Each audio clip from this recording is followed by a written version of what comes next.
The handcuffs bit into my wrists as the military police officer shoved me against the wall of the Navy Exchange, his face red with righteous anger. A crowd had gathered in the parking lot, phones out, recording every second of my humiliation.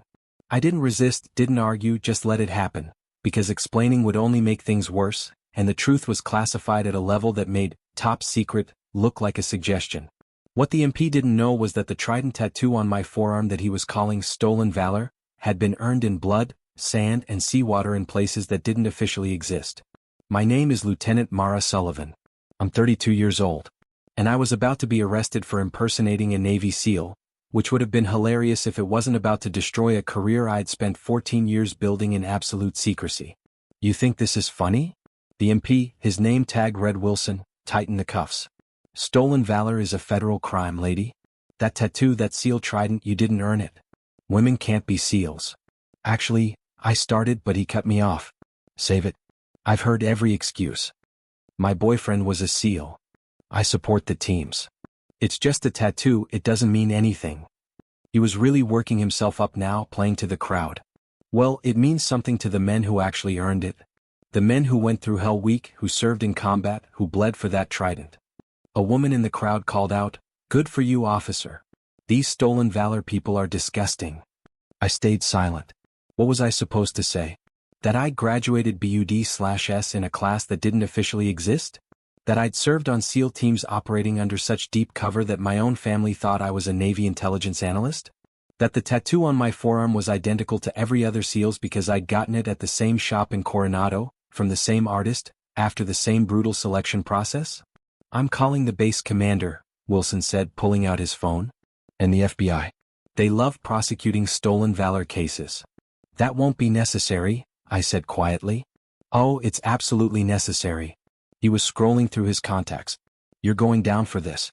I'm going to make an example out of you. That's when the black SUV pulled into the parking lot, moving fast. It screeched to a stop 15 feet away, and a man in navy dress white stepped out. Even from a distance, I recognized the uniform, the bearing, the 4 stars on his shoulder boards that meant Rear Admiral. The crowd recognized it too. People started backing away, phones still recording but voices dropping to whispers. Admiral James Keller walked toward us with the kind of purposeful stride that came from 40 years in the Navy. His face was set in an expression I'd seen before, the look of someone about to end a conversation very decisively. "Officer Wilson," he said, his voice carrying across the parking lot. "Release that woman. Now." Wilson's face went from righteous anger to confusion to concern in about 3 seconds. "Sir, with respect, this woman is impersonating a Navy SEAL. She has an unauthorized Trident tattoo." I said, "Release her." "That's an order." Wilson fumbled with his keys, unlocking the handcuffs. My wrists were red and raw, but I didn't rub them. Just stood at attention, waiting. Admiral Keller stepped closer, his eyes never leaving mine. "Lieutenant Sullivan, are you injured?" "No, sir." "Good." He turned to Wilson. "What made you think this woman was impersonating a SEAL?" Wilson gestured at my forearm, where the Trident tattoo was clearly visible. "Sir, that's a SEAL Trident. Women can't be SEALs. Therefore she's." "That tattoo is authentic," Keller said, his voice cutting through Wilson's explanation like a blade. "I know because I was present when she earned the right to wear it." The silence was absolute.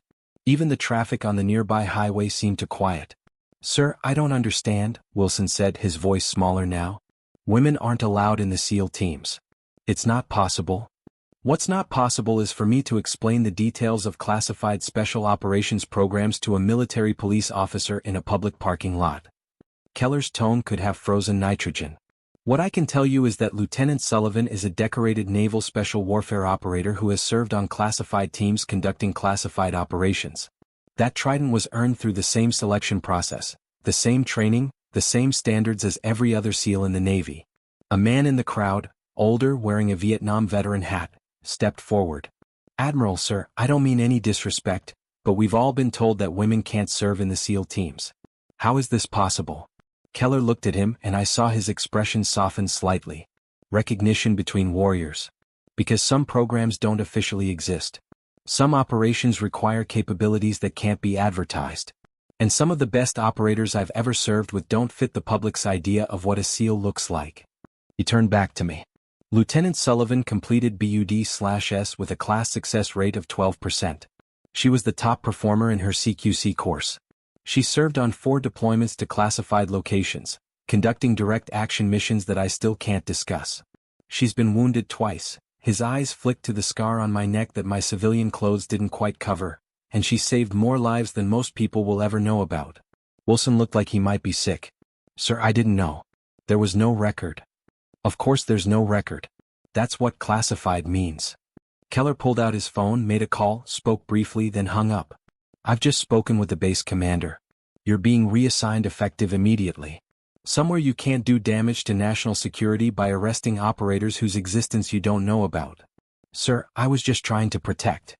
You were trying to play hero without bothering to verify your facts. That's not protecting anything except your own ego. Keller's voice was ice. Dismissed. Wilson practically ran to his patrol car. The crowd began dispersing, but slowly, people still filming, still watching this impossible scene unfold. The Vietnam veteran approached carefully. Ma'am, I apologize. We all thought. They told us women couldn't.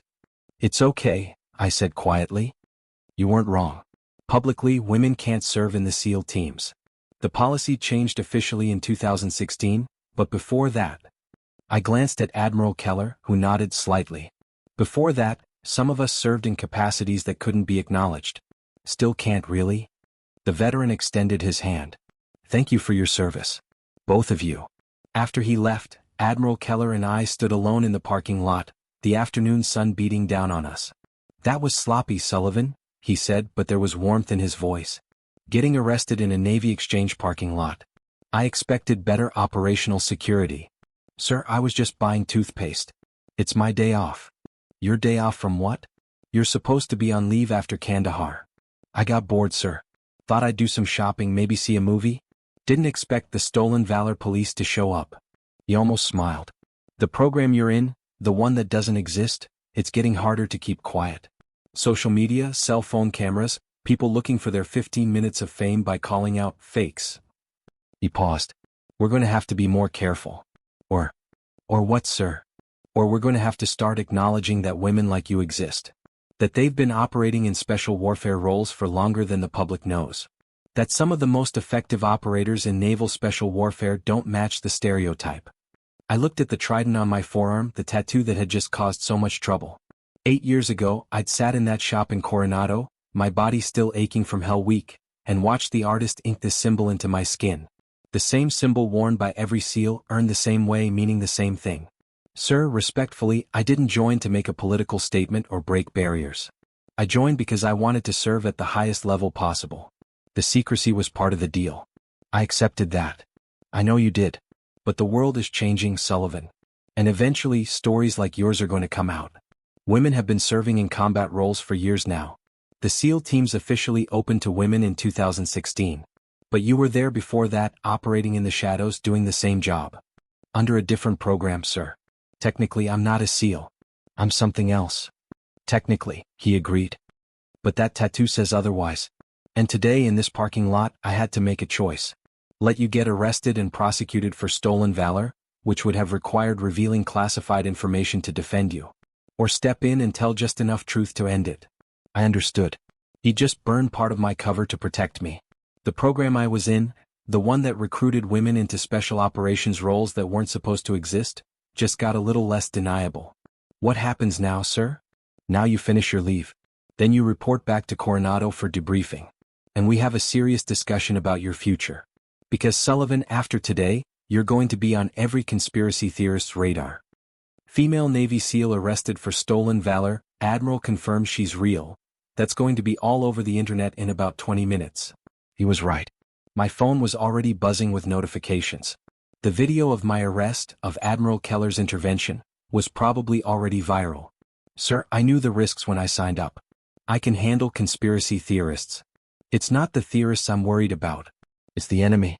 The people we've been operating against for the past 8 years. If they can identify you, they can target you.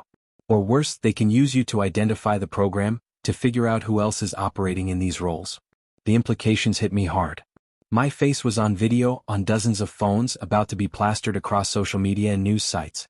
The anonymity that had protected me, protected my team, protected the mission. It was gone. Am I compromised, sir? Admiral Keller was quiet for a long moment, We'll assess.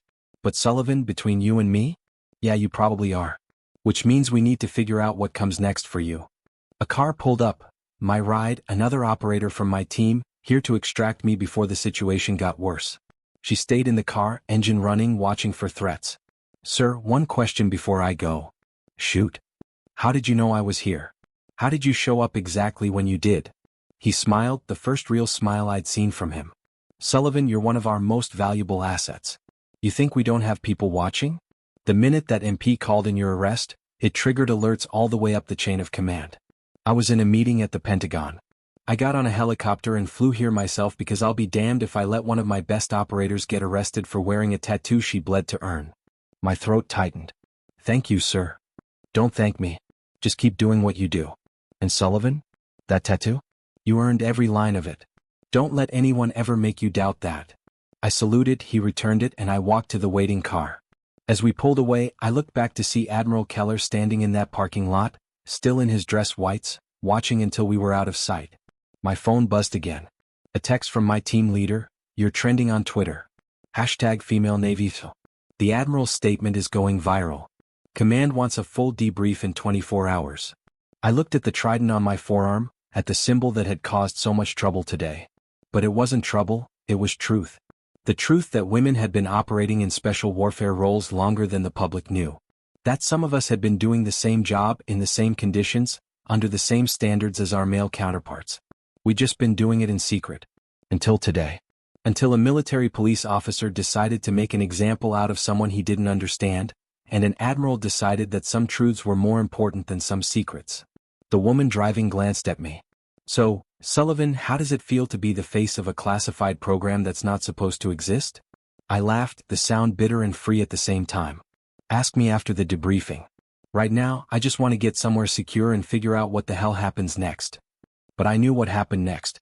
The world had just learned that women could earn the Trident. That some already had. And that the warrior sleeping in row 10, shopping in the Navy Exchange, or standing in a courtroom in civilian clothes might just be more than she appeared. She might be exactly what her tattoo said she was. Authentic.